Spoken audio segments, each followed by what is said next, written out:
Neymar Junior Santos.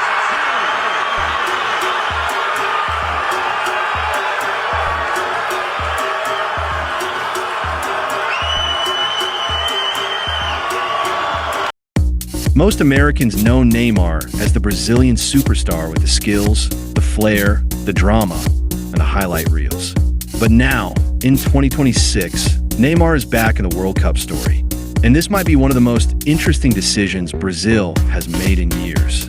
Because Neymar is not just another player on the list.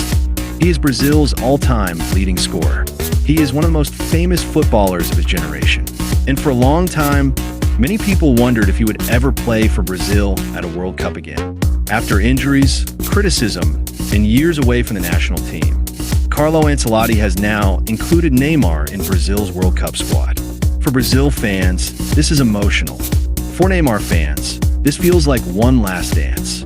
But for Brazil as a team, it raises one huge question. Is this a genius move or a massive gamble? To understand why this matters, you have to understand what Neymar means to Brazil. Brazil is not just another soccer country. Brazil is the country of Pelé, Ronaldo, Ronaldinho, Kaká, Romario, Rivaldo, and some of the most beautiful football ever played. When Brazil goes to a World Cup, the expectation is not just to compete. The expectation is to win, and not just win. Brazil is expected to entertain the world. That is the pressure Neymar has carried for more than a decade. He was supposed to be the next great Brazilian icon, the player who could bring Brazil back to the top, the player who could lead Brazil to its 6th World Cup title. But football is never that simple. Neymar has had incredible moments. He has scored unforgettable goals. He has carried Brazil in big matches. But his World Cup story has always felt unfinished. In 2014, Brazil hosted the tournament, and Neymar was the face of the nation. Then came the injury. Brazil lost 7-1 to Germany without him. That game became one of the most painful nights in Brazilian football history. In 2018, Neymar was still one of the biggest stars in the world. But Brazil fell short again. In 2022, Brazil had another talented squad. Neymar scored a beautiful goal against Croatia. For a moment, it looked like Brazil was finally going through.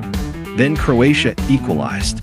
Then came penalties, and Brazil went home. Again, for Neymar, that moment looked like the end of an era. He cried. Brazil cried. And many fans thought, maybe that was his last World Cup. Since then, Neymar's career has been complicated. Injuries kept him away from Brazil. His club career changed. The younger generation started to take over. Vinicius Jr. became one of the biggest attacking stars in the world. Rafinha became a key name. Endrick became the future. Brazil started to look like a team that could move on without Neymar. But then Carlo Ancelotti made the call. Neymar is back.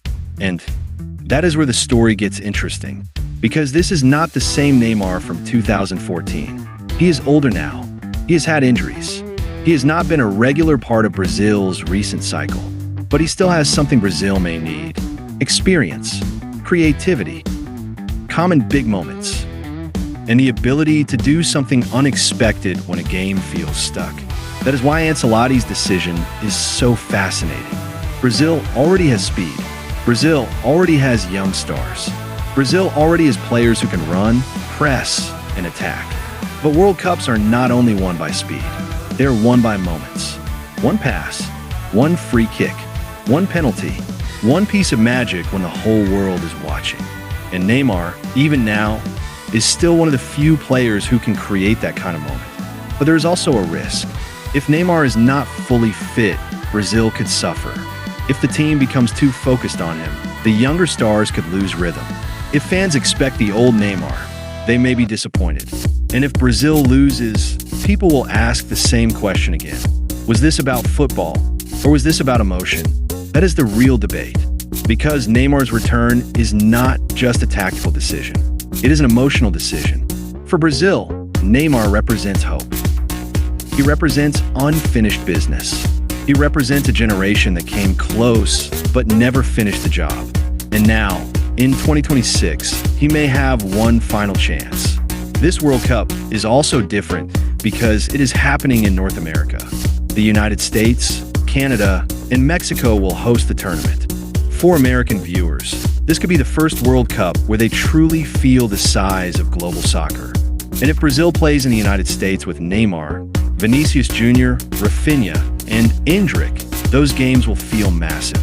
Brazil has been drawn in Group C with Morocco, Haiti, and Scotland. That group gives Brazil a stage, but also gives Neymar a test. Can he still influence games? Can he still handle the pressure? Can he still be the player who changes everything? Or will this World Cup belong fully to Brazil's new generation? That is what makes this story so powerful. Neymar does not need to be the same player he was 10 years ago.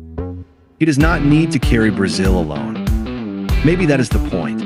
Maybe this version of Neymar is not the main character every minute. Maybe he is the veteran, the creator, the player Brazil turns to when the game needs one special touch. And if that happens, this comeback could be beautiful. Imagine it, a packed stadium in the United States.